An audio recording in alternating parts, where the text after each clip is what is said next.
Good day, viewers at home. This is on angles between lines.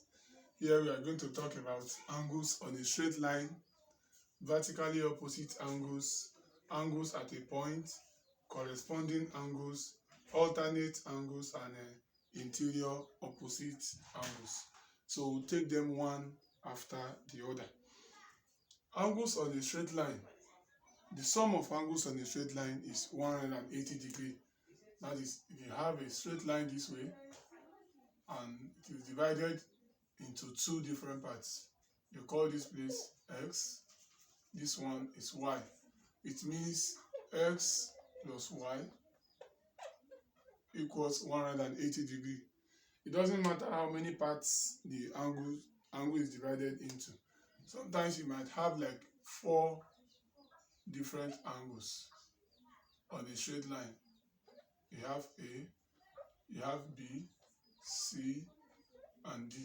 So all of them added together will still give you 180 degrees as long as they are on the same straight line and they share the same point.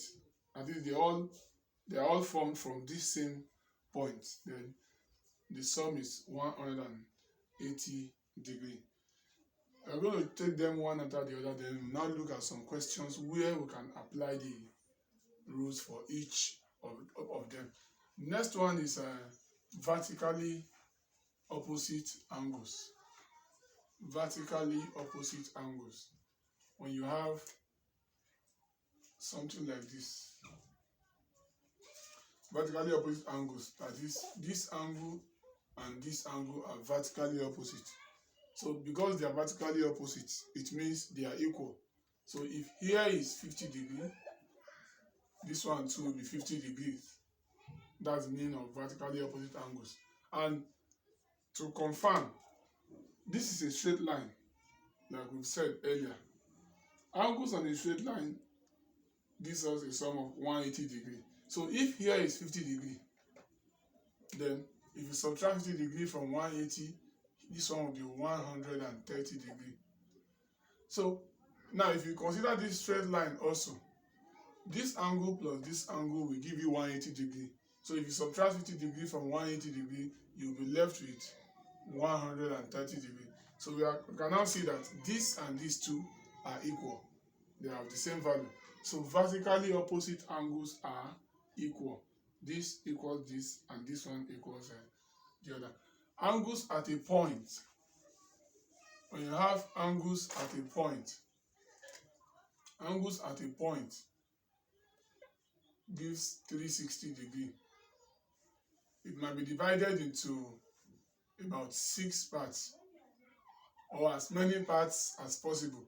But what we need there is to know that they are all meeting at the same point. So if you add all of them, this is A, B, C, this is D, E, and F. So the sum of all these angles now is what? 360 degrees. So angles at a point have a sum of 360 degrees. The next one is corresponding angles. Corresponding angles are equal. That is, when you have two parallel lines, this is a parallel line, this is another parallel line, and then you have a line that cuts across both of them. This line is called transversal. We call it transversal. So when you have two parallel lines, parallel lines are lines that can never meet, and there's a line that cuts across both of them. They say corresponding angles are equal. Which angles are corresponding? Angles that occupy the same position in these two parallel lines. For instance, if I have an angle here, say angle A, this angle is corresponding to this one. So I can say A is equal to B. That is, whatever I have here is what I have for this angle also. That's what we mean by corresponding angles. And from this explanation, it means this one is equal to this. They are corresponding. So A is equal to B. If I take this to be D, C. C is also equal to D. They are corresponding, they occupy the same position. Similarly, this is E and this is F. E is equal to F. And then this one, let's say this is G and this is H. G is equal to H.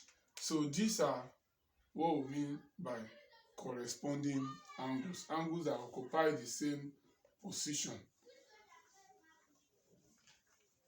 After that, we'll look at alternate angles. From the name, alternate. Alternate angles are equal. So how do we now identify alternate angles? They occupy alternate positions. That is, if one is at the left of the transversal, the other one will be at the right side of the transversal. And one is under this parallel line, the other one will be on top of the other parallel line. So that means they are in alternate position. If one is by the left, the other one will be by the right. If one is under, the other one will be on top of the line. So with this now, it means A and E are alternate angles because A is by the right hand side of this transversal, E is by the left hand side. A is under the line while E is on top. So A is equal to E. That means C is also equal to H. Then we have D and G. D is by the right, G is by the left. D is on top of the line, G is under. So D is equal to G. And lastly, B and F. B is equal to F. So these are the alternate angles that we have in this figure. Lastly, interior opposite angles. Interior opposite angles. Interior opposite angles are also equal. What do we mean by interior opposite angles? A and C are interior, they are inside, not outside like D and B. A and C are inside, they are in the same side. They are both in the right side of the transversal. So A and C now will give us 180 degree. A plus C equals 180 degree. Why? Interior opposite angles. So interior opposite angles add up together to give us 180 degree. So A plus C is 180, and similarly E plus H is also 180 degree. These are the interior opposite angles. So we are going to take some questions on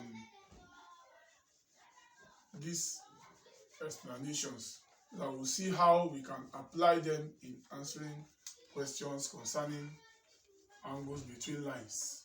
So let's take some questions.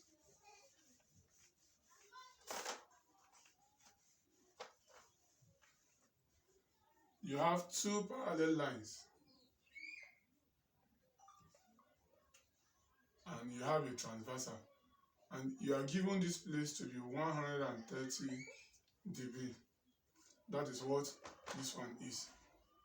And the question says we should find the value of A, we should find the value of B, and we should find the value of C. Remember, when you are giving question, it is sometimes better for you to arrange them in alphabetical order. That is, you look for the value of A first, before B, then C. Now we try to see, is there a relationship between A and this angle that we are given here? A and 130 degree. Is there any, are they vertically opposite? Are they angles on a straight line? Are they corresponding? Are they alternate? Or are they interior opposite angles? What can we say about these two angles? We can see that A is by the, these are the two parallel lines, and this is the transversal. A is by the left hand side of the transversal. B, and this 130 degree is by the right hand side. A is on top of this other line while 130 degree is under. So that means they are in alternate positions. So A and 130 degree are equal because they are alternate angles. A equals 130 degree. You state the reason. Alternate angles. A is 130 degree because they are alternate angles. So that means this one is 130 degree. So after A, we try to get B. B and A, we can get the value of B in two ways. A and B are corresponding. They occupy the same position. A and B occupy the same position. That means we can say that B is equal to A, which is equal to 130 degree. Why? Corresponding angles. Or B and 130 degree, we can see they are vertically opposite angles from the first example that we give. So B equals 130 degree. Why? Vertically opposite. They are vertically opposite angles. So sometimes when you have questions like this, you might have more than one way or one method of finding an angle, but it's not compulsory to list the two. You just pick any one that you feel is more convenient for you. Now C, with this we can get C in three different ways. C is vertically opposite to A, so we can say C is equal to A, which is 130 degree. Vertically opposite. Or C is equal to B, which is also 130 degree. Why? Why is C equals to B? They are alternate angles. Alternate angles. Or C and 130 degrees. C is equal to 130 degree. Why? They are corresponding.